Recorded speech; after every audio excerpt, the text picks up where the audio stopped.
Di ba? Yung girlfriend mong may financier. Wow! Oh, financier. Di ba? Yung may wasang magtanong, ikaw pa rin kaya ang tunay niyang mahal? Comment down below. Ano?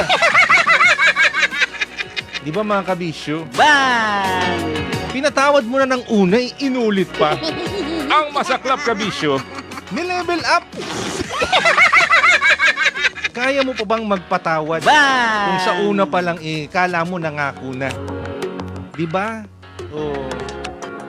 Uy, eto muna. Shoutout nga pala kay Marvin Comia nanonood sa atin. Bang! At lahat na manonood sa atin ngayon sa Facebook Live. Hello po sa inyo mga kabisyo. O yun na, sali kayo sa ating kwentuhan palagi mga kabisyo. Araw-araw yan, Monday to Friday sa ating Dear Love. Pwede kayong mag-comment mga kabisyo. Diyan po sa comment section at babasahin na natin yan dito mga kabisyo.